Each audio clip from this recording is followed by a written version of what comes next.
एल्लार्कम जय भीम। सबसे पहले मैं आप लोगों से आज एक वादा करता हूं कि जब भी आप लोगों के बीच में आऊंगा तो हर बारी अपने भाषण का ज़्यादा से ज़्यादा हिस्सा हमारी यहाँ की भाषा में देने की पूरी कोशिश करूंगा। என்னுடைய உரையை ஆரம்பிப்பதற்கு முன்பதாக நான் உங்களுக்கு ஒரு வாக்கு கொடுக்க விரும்புகிறேன். எப்பொழுதெல்லாம் உங்களை காண உங்கள் மத்தியில் நான் வருகிறேனோ அப்பொழுது என்னால் முடிந்த அளவு உங்களின் பாஷையில் பேசுவதற்கு நான் என்னாலான பெரும்பாலான முயற்சியை எடுப்பேன். साथियों, आज अपना भाषण शुरू करने से पहले मैं यहाँ मौजूद हमारे स्टेट्स के सभी लीडर्स के आर्मस्ट्रॉन्ग जी, राजा वैल्यू जी, कल्याणा सुंदरम जी, माइकल डॉस जी,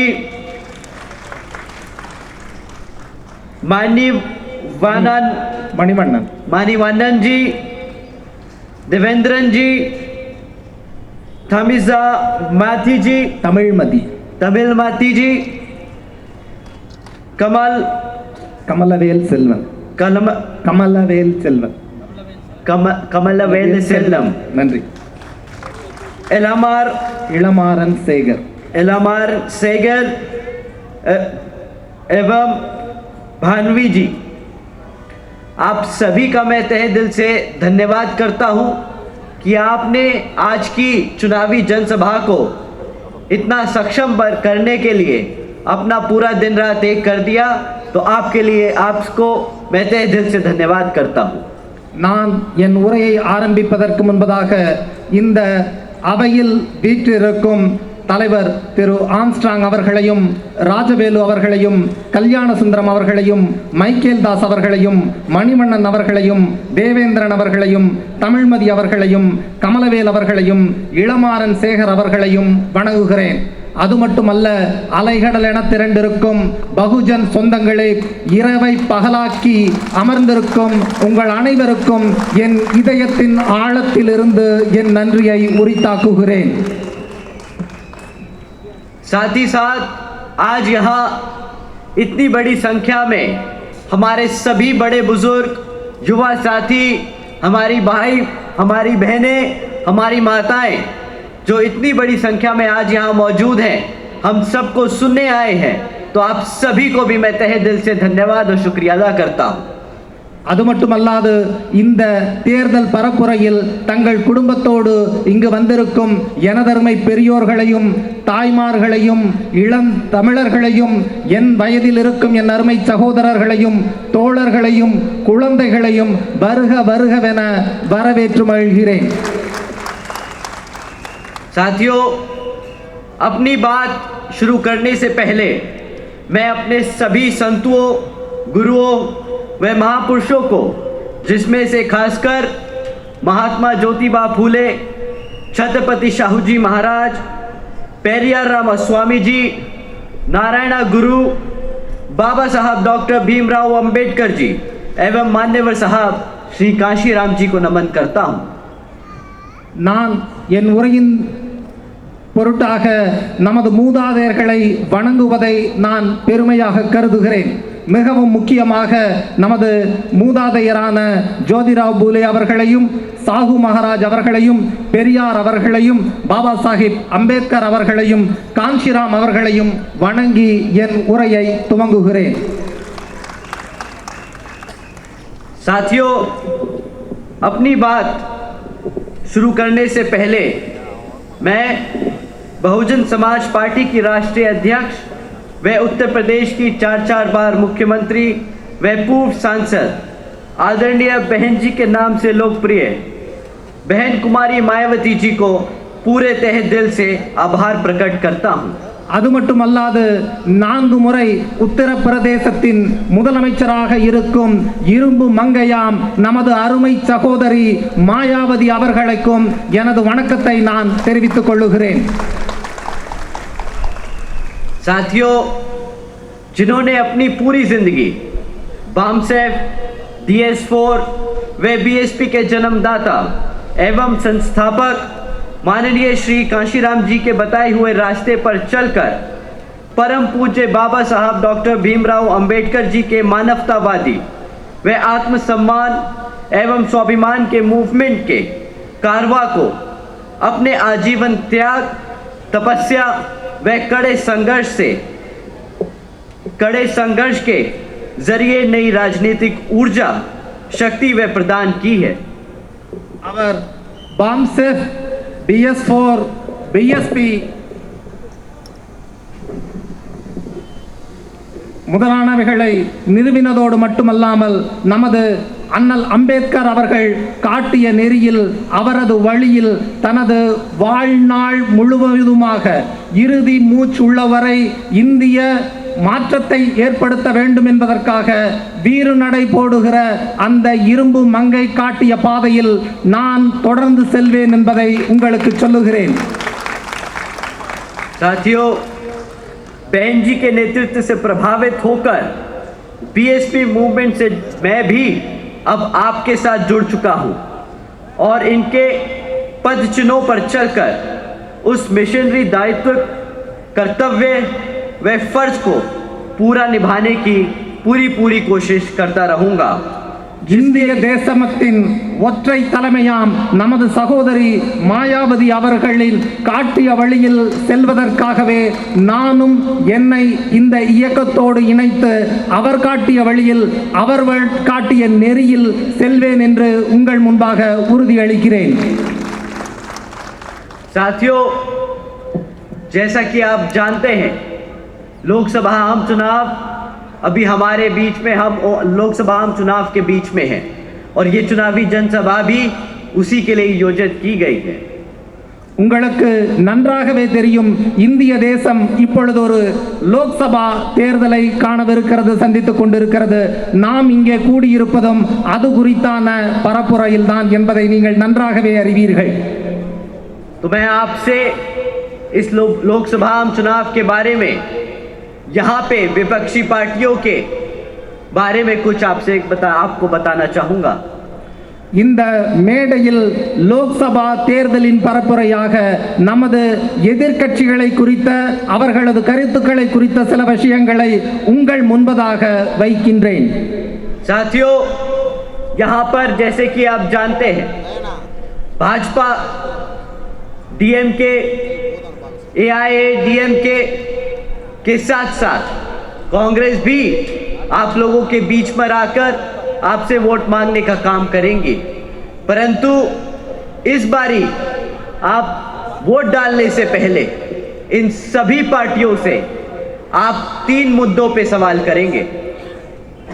நீங்கள் இந்த தேர்தலுக்கு வாக்களிக்க செல்வதற்கு முன்பதாக உங்களுக்கு நன்றாகவே தெரியும், பிஜேபியும் ஆளும் திமுகவும் இதுவரை ஆண்ட அண்ணா திமுகவுக்கும் நான் ஒரு 3 கேள்விகளை அவர்களை நோக்கி கேட்கும்படியாக உங்கள் முன்பாக நான் நிற்கின்றேன்.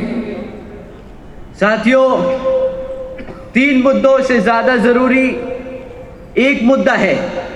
इन तीनों में मैंने जो आपके सामने अभी नहीं रखा, परंतु सबसे पहले मैं वही आपके सामने रखना चाहूंगा. இந்த 3 கேள்விகளில் முதல் கேள்வி மிகவும் முக்கியமானதாக இருக்கிறது. அதனை உங்கள் முன்பதாக இப்பொழுது வைக்க இருக்கின்றேன். साथियों, करप्शन का मामला यहां की पार्टियां के साथ साथ केंद्र सरकार में भाजपा अपने आप को एकदम साफ सुथरा बताती है, परंतु मैं आपसे इलेक्ट्रल बॉन्ड्स के बारे में बात करना चाहूंगा. இங்கு இருக்கும் அரசியல் கட்சிகளைப் போலவே மத்தியில் ஆளும் பாஜகவும் தன்னை தூயதான, சுத்தமானதான, எந்த ஒரு களங்கமுமற்ற கட்சி என சொல்லிக் கொள்ளுகிறது. ஆனால் அதன் தேர்தல் பத்திரங்களை குறித்து உங்கள் முன்பாக நான் பேசவிருக்கின்றேன்.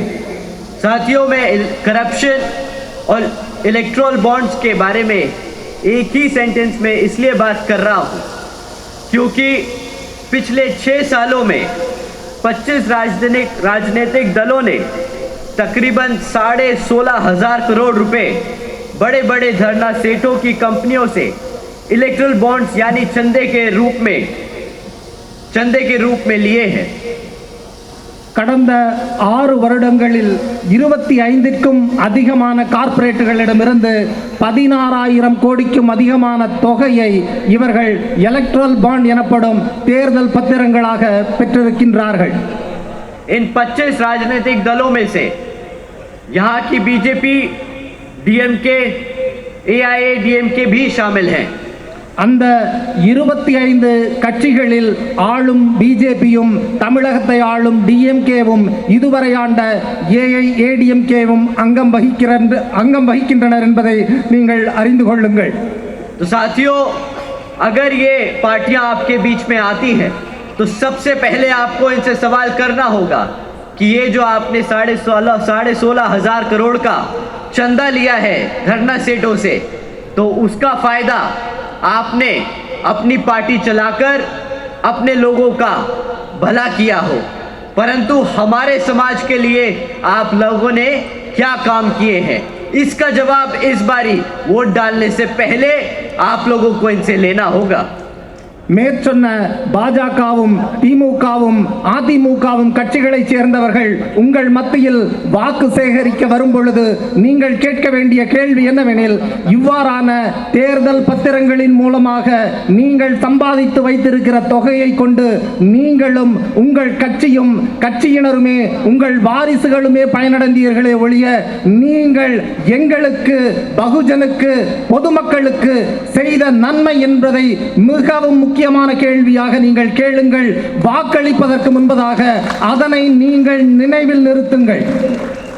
साथियों, एक तरफ ये धरना सेठों की पार्टियां और दूसरी तरफ आप सबकी पार्टी बीएसपी, जो साथियों अपने कार्यकर्ता के धन से चलने वाली पार्टी है। இங்கு தேர்தல் களத்தில் நிற்பது இருவேறு பிரிவினர்கள் மட்டும்தான்। ஒருவர் அவர்களது பொருளாதார பலத்தினால் மட்டுமே தேர்தலை சந்திக்கவிருக்கின்ற அரசியல் கட்சிகள், இன்னொரு புறம் அவர்களை எதிர்த்து உங்களின் நம்பிக்கையில் உங்களுக்காக போராடுகிற, உங்களுக்கு வாழ்வளிக்கிற பகுஜன் சமாஜ் கட்சி ஒருபுறம் என்பதை நீங்கள் நினைவில் நிறுத்திக் கொள்ளுங்கள்। साथियों, बहुजन समाज पार्टी आज ही नहीं बल्कि जब से फॉर्म की गई है तब से ही ये पार्टी अपने कार्यकर्ता के तन, मन और धन से इलेक्शन लड़ती आई है, आज भी लड़ रही है और आगे भी लड़ती रहेगी। ये पार्टी आपके ही धन से चलती है और आपके लिए ही काम करती है। நமது பகுஜன் சமாஜ் கட்சியானது ஆரம்பித்ததிலிருந்து இன்றல்ல நேற்றல்ல, ஆரம்பித்த காலத்தில் இருந்தே உங்களது ஆதரவாலும் உங்களது நம்பிக்கையாலும் உங்களது பொருளாதார உதவியினாலுமேயே நடந்து வருகிறது என்பதை உங்களுக்கு நினைவுபடுத்துகிறேன்।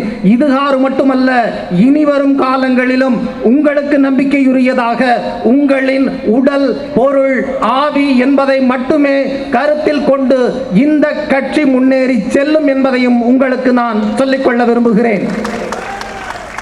साथियों, सबसे पहले भाजपा के बारे में बात करते हैं। आजकल वो आपकी स्टेट में धुआंधार झगड़ा, फसाद करने में नंबर 1 है, परंतु उनसे यहाँ पर आपका वोट मांगने से पहले आपको सवाल करना होगा कि पिछले 10 साल से जब आप सत्ता में बैठे हैं तो आपने हमारे समाज के लिए क्या किया है। பாஜகவை சேர்ந்தவர்கள் உங்கள் மத்தியிலே ஓட்டு சேகரிக்க வரும் பொழுது அவர்கள் இதுவரையான 10 ஆண்டு காலங்களில் நமது மாநிலத்தில் சண்டை சச்சரவுகளையும் ஒழுங்கினங்களையுமே நம்மிடையே ஏற்படுத்தி இருக்கிறார்கள்। ஜாதி சண்டையையும் பிரிவினைவாதத்தையும் தூண்டுகிறவர்களாகவும் மூட நம்பிக்கையை முதற்கொண்டு நடத்துகிறவர்களாகவுமே இருக்கிறார்கள்। அவர்களிடம் நீங்கள் கேட்க வேண்டிய கேள்வி, ஆண்ட 10 ஆண்டுகளில் எங்கள் மக்களுக்காக, எங்களுக்காக, எங்கள் இன சொந்தங்களுக்காக நீங்கள் செய்தது என்ன என்ற கேள்வியை நீங்கள் முன்வையுங்கள்। साथियों, 3 मुद्दे, शिक्षा, रोजगार और सुरक्षा, जिस पे आपको उनसे सवाल करना होगा। அவர்களிடம் நீங்கள் 3 விஷயங்களை குறித்து நீங்கள் கேள்விகளை எழுப்ப வேண்டும். முதலாவது கல்வி, இரண்டாவது வேலைவாய்ப்பு, तीसरी क्या बोले सुरक्षा, सेफ्टी, தேசிய பாதுகாப்பு.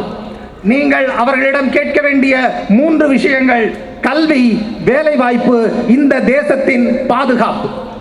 साथियों, शिक्षा की अगर बात करें तो पिछले 10 सालों में हमने हर महीने सरकारी नौकरियों के लिए एंट्रेंस एग्जाम्स में जो पेपर होते हैं उनकी लीक होने की खबरें सुनी हैं. கல்வியை குறித்து எடுத்துக்கொண்டோமேயானால் அவர்கள் ஒவ்வொரு பாடத்திற்கும் ஒவ்வொரு வேலை வாய்ப்புக்குமாக நடத்துகிற நுழைவு தேர்வுகளின் தேர்வு தாள்கள் தேர்வுக்கு முன்பதாகவே லீக் ஆகின்றன, அதாவது வெளியிடப்பட்டு விடுகின்றன என்பதை நீங்கள் நன்கு அறிவீர்கள். साथ ही में पिछले 10 सालों में आज 8वीं कक्षा के बच्चे, 8वीं कक्षा के आधे से ज्यादा बच्चे प्लस माइनस मल्टीप्लिकेशन नहीं कर पाते. அது மட்டுமல்லாது அவர்களது ஆட்சியில் இருக்கும் மாநிலங்களில் பெரும்பாலான பள்ளிகளில் ஏன் ஏறக்குறைய அனைவருமே 8ஆம் வகுப்பு படிக்கும் ஒரு மாணவனிடம் நீங்கள் சென்று கேட்பீர்களேயானால் அடிப்படையான கூட்டல் பெருக்கல் கணக்குகளை கூட அறியாத நிலையில் தான் அவர்களது கல்வி இருக்கிறது என்பதை நீங்கள் நினைவில் கொள்ளுங்கள். और साथियों, आधे से ज्यादा बच्चे बेसिक इंग्लिश नहीं बोल पाते, न समझ पाते हैं. அது மட்டுமல்லாது அடிப்படை ஆங்கில அறிவை அவர்கள் புரிந்து கொள்ளவோ பேசவோ இயலாதவர்களாகவும் இருக்கின்றார்கள். साथियों, ये जो बीजेपी की सरकार है ये डिजिटल इंडिया की बात करती है, परंतु आज 65% से ज्यादा सरकारी स्कूलों में कंप्यूटर्स की फैसिलिटी नहीं है. ஆளும் பிஜேபி அரசு டிஜிட்டல் இந்தியா என்கிற பேச்சை முன்மொழிகிறது. ஆனால் உங்களுக்கு தெரியுமா 65% அதிகமான பள்ளிகளில் கம்ப்யூட்டர் இல்லை என்பதை நீங்கள் அறிந்து கொள்ளுங்கள்.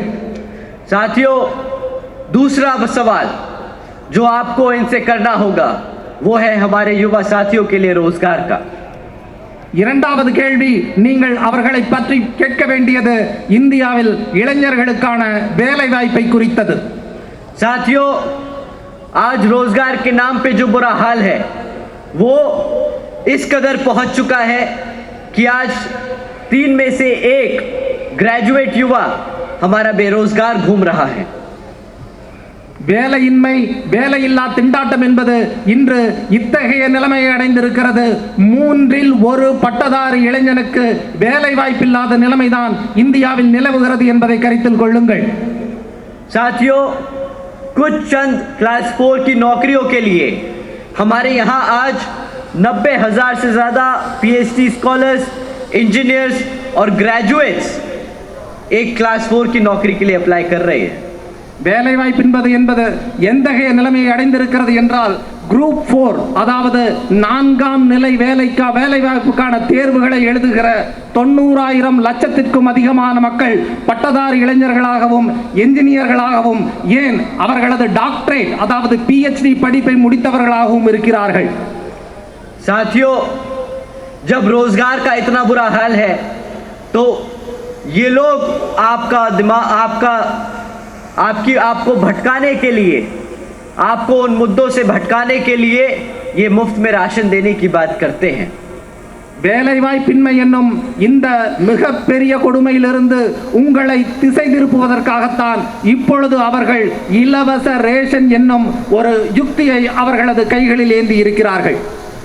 साथ ही में मुफ्त राशन की स्कीम पर खाली भाजपा ही नहीं बल्कि यहाँ की DMK और AIADMK भी कुछ कम नहीं. பிஜேபி மட்டுமல்ல, அந்த இலவச பொருட்களை வழங்குவதில் ஆளும் திமுகவும் ADMKவும் கூட்டாளிகளாக இருக்கிறார்கள், முன்னிலைப்படுத்துகிறார்கள் என்பதை அறிந்து கொள்ளுங்கள்.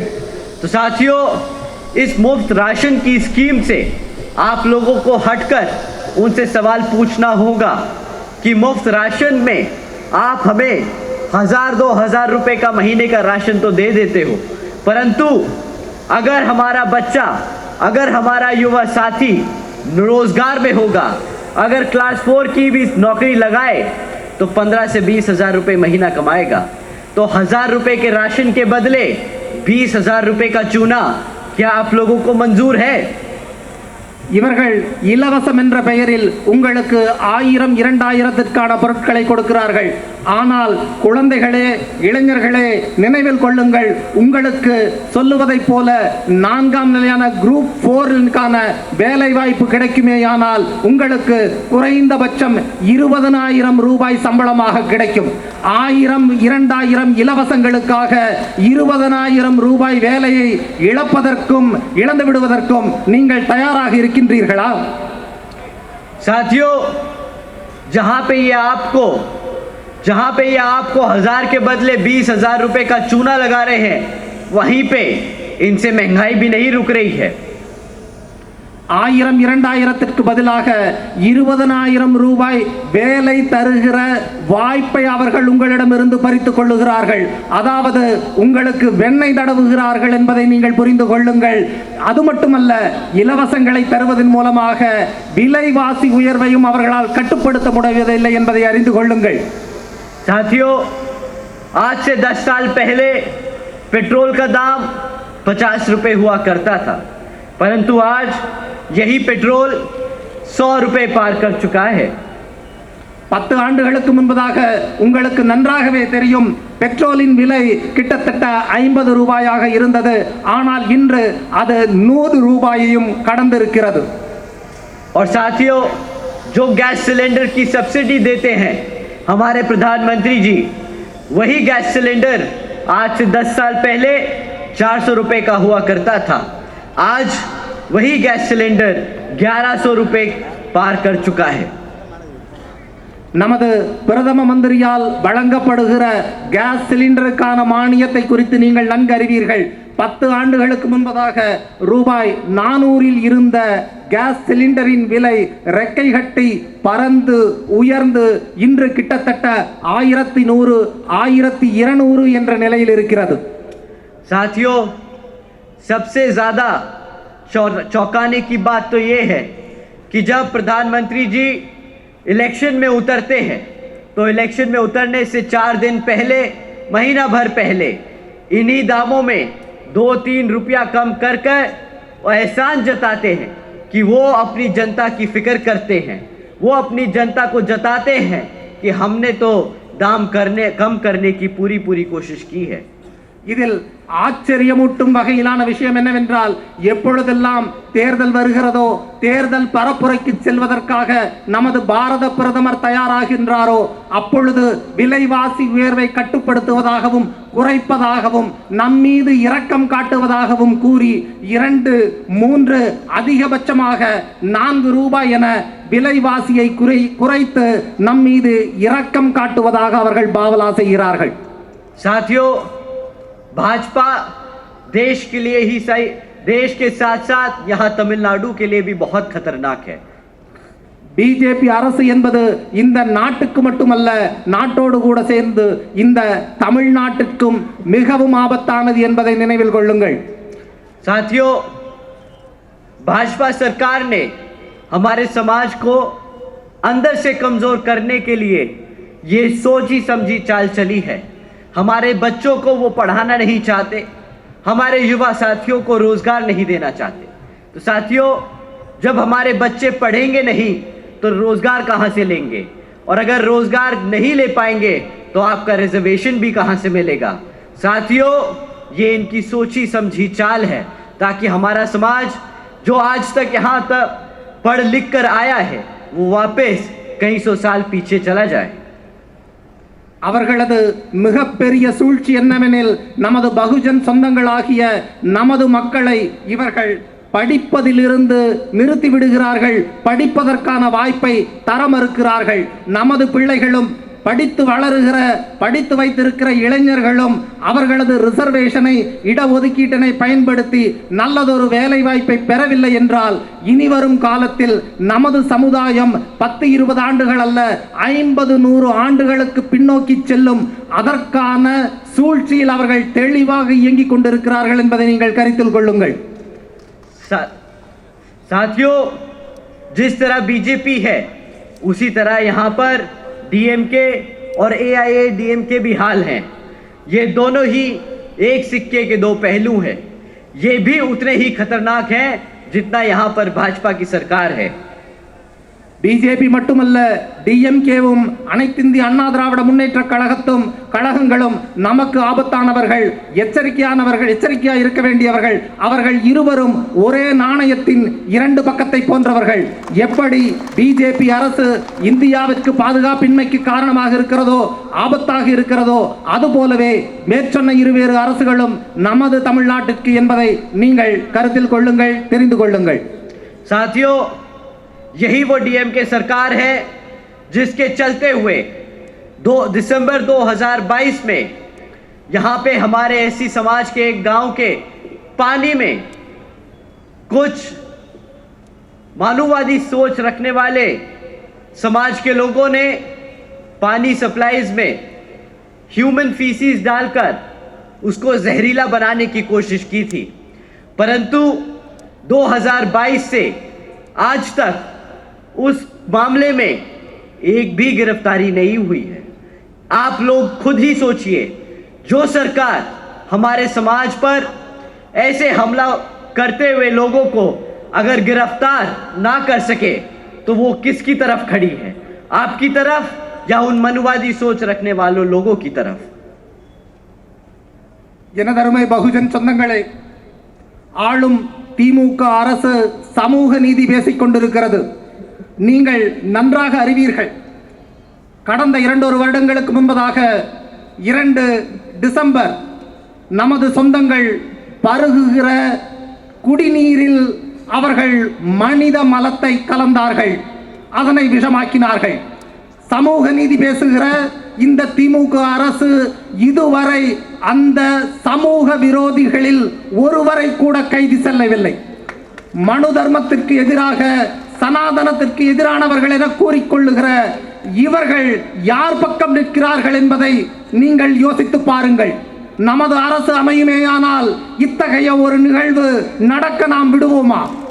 2 ஆண்டுகளாகியும் சமூக நீதி பேசுகிற இந்த திமுக அரசால் அவர்களில் ஒருவரை கூட கைது செய்யவில்லை என்றால் நீங்கள் நினைத்து பாருங்கள், யோசியுங்கள், வாக்களிக்கும் முன் சிந்தித்து பாருங்கள். அவர்கள் யார் பக்கமாக நிற்கிறார்கள் என்பதை கவனத்தில் கொள்ள வேண்டுமாய் உங்களை வேண்டிக் கொள்ளுகிறேன்.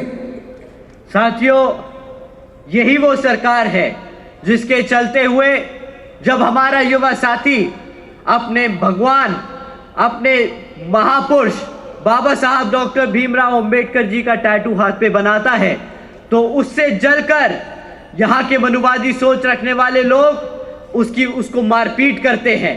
यही वो सरकार है जो ये हरकतें बर्दाश्त करती है। आज तक उस मामले में भी कोई गिरफ्तारी नहीं हुई है।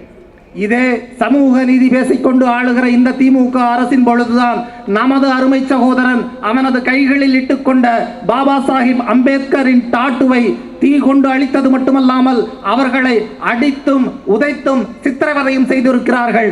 அதை குறித்த ஒரு கைதும் இன்னும் செய்யப்படவில்லை என்பதை நீங்கள் அறிந்து கொள்ளுங்கள். இவர்கள் யார் பக்கத்தில் நிற்கிறார்கள்?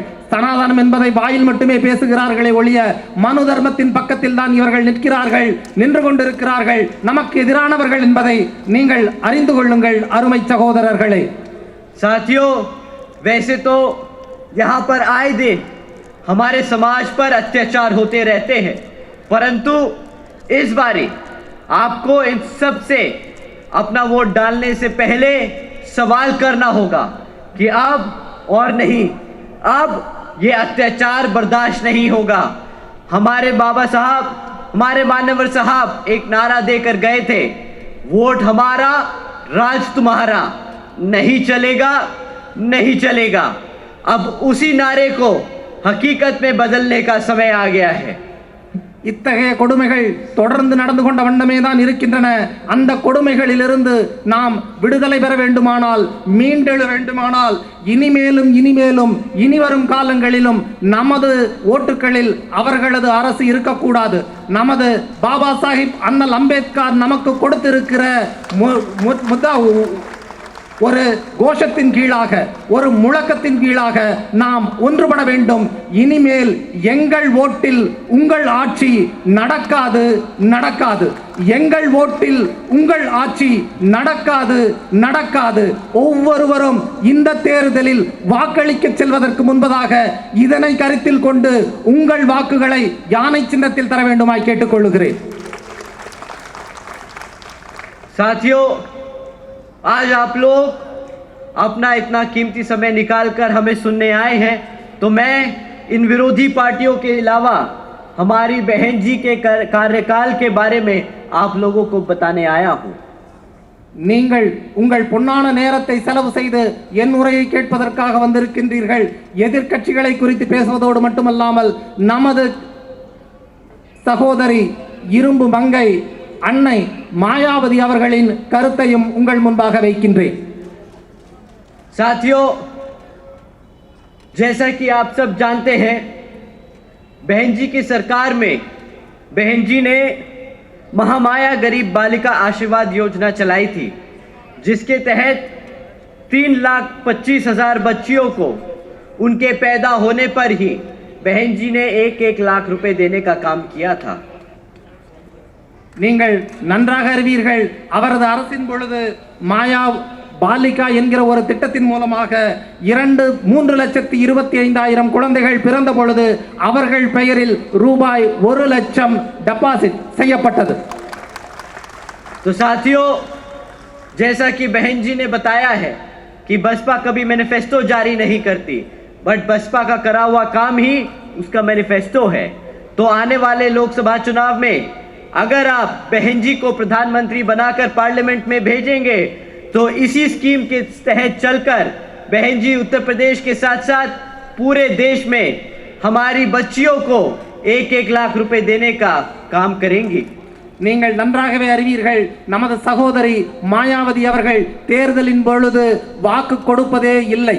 ஏனெனில் அவர்கள் செய்திருக்கின்ற காரியங்களே அவர்கள் வென்றால் என்ன செய்வார்கள் என்பதற்கு உங்கள் முன்பதாக சாட்சியாக இருக்கிறது. இந்த தேர்தலில் அவர்களை வெற்றி பெறச் செய்து இந்திய பிரதமராக்குவீர்களே, ஆனால் உத்தரப்பிரதேசத்தில் செய்தது போல இந்தியா முழுவதிலும் இருக்கின்ற குழந்தைகளுக்காக இந்த திட்டத்தை அவர்கள் உறுதிப்படுத்துவார் என்பதை மட்டும் நான் உங்களுக்கு சொல்லிக்கொள்ள விரும்புகின்றேன்.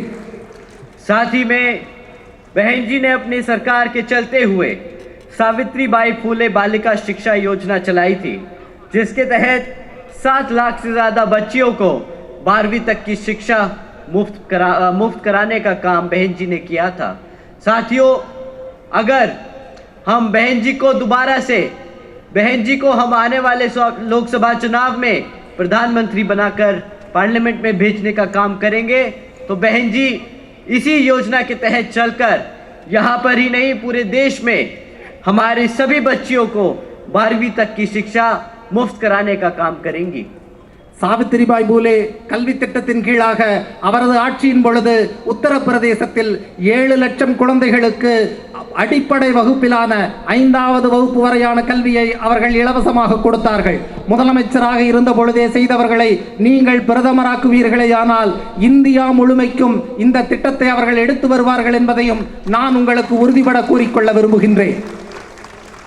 साथ ही में बहन जी ने बसपा की सरकार के दौरान अपने उत्तर प्रदेश में 12,500 करोड़ की लागत से SC, ST, OBC व आदिवासी समाज के 3.5 लाख से ज़्यादा परिवारों को महामाया आवास योजना के तहत अपना खुद का घर दिया था. तो आगे चलकर बहन जी पूरे देश में अपने सर्व समाज में से पिछड़े समाज के साथ साथ सर्व समाज के गरीबों भाइयों और बहनों को अपना खुद का छत, अपना खुद का घर देने का काम करेंगी. பெஹன்ஜி அவர்கள் தமது பிஎஸ்பி ஆட்சியின் பொழுது அங்கு இருக்கின்ற SC, ST, OBC மற்றும் ஆதிவாசி சமூகத்தைச் சேர்ந்த 12 லட்சத்திற்கும் அதிகமானவர்களில் 3.5 லட்சம், கிட்டத்தட்ட 3.5 லட்சம் பேருக்கு வீடு வழங்கி இருக்கின்றார்கள் என்பதை உங்களுக்கு நான் தெரிவித்துக் கொள்கிறேன்.